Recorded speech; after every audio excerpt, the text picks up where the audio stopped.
देखिए next law है Graham's law of diffusion of gas. Graham तो छोड़ दो, तो साइंटिस्ट का नाम है, इसका कुछ मतलब समझ में आया? डिफ्यूजन का मतलब क्या होता है? डिफ्यूज हो जाना, मिक्स हो जाना। आप ऐसे भी कह सकते हो जैसे आपने किसी बर्तन में गेहूं भरा और उसमें आपने चावल भर दिए उसी बीच में, और चावल हिला दिए तो देखा चावल हम मिक्स हो जाएंगे जाकर के। लेकिन अगर आपने उसमें मक्का भर दिया तो गेहूं से बड़ी साइज़ का, तो डिफ्यूज होने में उसको दिक्कत आएगी। देखिए अगर आपने कहीं किसी बर्तन में गैस भरा तो गैस की वेलोसिटी जितनी ज़्यादा होगी उतनी जल्दी डिफ्यूज हो जाएगी। कह सकते हैं ना। अच्छा, दूसरी बात, अगर आप छन्नी से कोई चीज़ छान रहे हैं, आप छन्नी से चाय छान रहे हैं, चाय ज़्यादा छानी जाती है, ठीक है, दूध छान रहे हैं, शहद छान रहे हैं, तो क्यों छानने में क्या दिक्कत है? शहद में गंदगी तो छानोगे नहीं। बस शहद जब निकाला जाता है तो गंदगी उसमें होती है तो छाना जाता है ना उसको। अब छानने का तरीका दूसरा अलग की बात है। तो छन्नी से आसानी से कौन छन जाएगा? जिसकी डेंसिटी कम होगी। जो ज़्यादा डेंस होगा वो कम छनेगा। तो वही हो गया कि रेट ऑफ डिफ्यूज़न जो होता है वो डेंसिटी के उल्टा होता है। अब उल्टा कैसे होता है वो तो अलग की बात है, यानी इन्वर्सली प्रोपोर्शनल होता है। तो लिखिएगा ज़रा ध्यान से। According to kinetic theory of gas, according to kinetic theory of gas, the pressure of gas is given by P is equal to 1/3, हम रो लिखेंगे, rho into we bar square. तो अगर मैं यहां से वी बार स्क्वायर लिखूं तो आएगा 3p/रो, और अगर हम दोनों तरफ स्क्वायर रूट लगा दें वी बार स्क्वायर और यहाँ भी लगा दें 3p/रो, तो इसको पहचानते हैं आप? ये क्या लिखा हुआ है? ये क्या लिखा हुआ है? इसकी वैल्यू मैं आपसे नहीं पूछ रहा हूँ, ये क्या लिखा हुआ है? हमने थोड़ी कहा इसकी वैल्यू क्या होती है, यानी वी आर एम एस है ना ये। तो V R M S is equal to √3p/रो। तो अगर हम प्रेशर को कांस्टेंट कर दें, इधर रो और पी में थोड़ा अंतर रखिएगा, इसको हम चाहें तो V R M S proportionate 1/√रो ले सकते हैं एट कांस्टेंट पी, जबकि पी की वैल्यू आप यहां पर कांस्टेंट लें, ठीक है।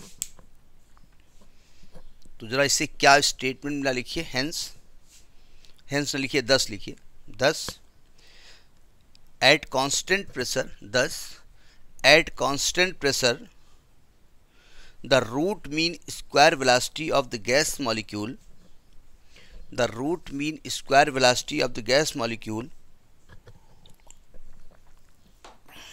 is inversely proportional to the square root of the density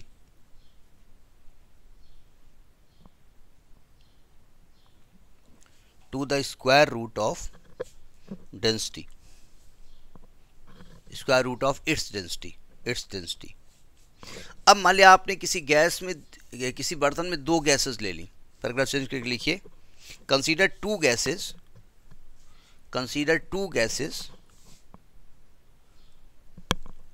whose densities are ρ1 and ρ2,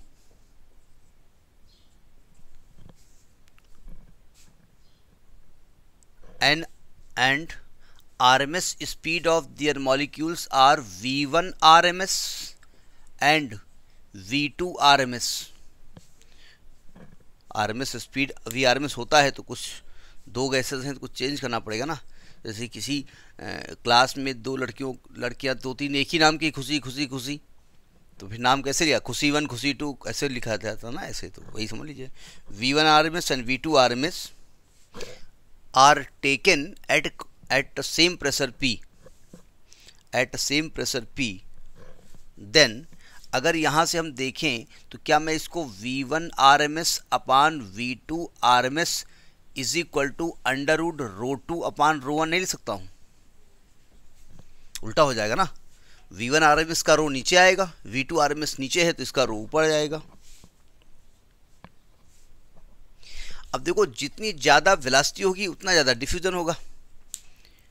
diffusion का मतलब होता है कहीं पर पार्टी चल रही है, ठीक है, बहुत भीड़ हो, तुमको दिख रहा है वहाँ पर आइसक्रीम रखी है, वो ख़त्म ही हो जाएगी, ठीक है, तो आप धीरे धीरे एक्सक्यूज़ मी करते निकल रहे हैं, नहीं निकल पा रहे हैं, और एक बच्चा आया धड़ाक से दौड़ सड़ सड़ सड़ पहुँच गया वहाँ जाकर के, बोले हैं अभी तो रोहित यहीं थे, वे कहाँ, अरे रोहित बच्चा हमारे लिए भी लेते आना एक आइसक्रीम कोन, कल अपना काम करो, एक ही मिला है, ठीक है। जैसे हम एक बार गए एक जगह, एक लोगों ने कहा बेटा एक आइसक्रीम बड़ी भीड़ थी, हमने लेके दे दी, हमारी तो ख़त्म हो गई, तिलक में गए, फिर शादी में गए, फिर वही मिले, कहने बच्चा आइसक्रीम का देखो भैया पहले हम खाएंगे फिर लेके आएंगे, नहीं उसमें ज़्यादा जल्दी डिफ्यूज़ हो जाते थे हम, अभी तो इतनी तेज दौड़ते नहीं हैं, यानी इसमें जितनी ज़्यादा वेलोसिटी उतनी ज़्यादा रेट ऑफ डिफ्यूज़न। तो लिखिए और अगर मैं इसको रेट ऑफ डिफ्यूज़न से लिखूँ R1/R2 तो ये हो जाएगा √ρ2/ρ1, मतलब डिफ्यूज़न जो है, रेट ऑफ डिफ्यूज़न जो होता है वो भी आपका डेंसिटी के स्क्वायर रूट के इन्वर्सली प्रोपोर्शनल होता है। नहीं चलिए तो where R1 R2 represent the rate of diffusion of two gases, where R1 and R2 represent the rate of diffusion of two gases.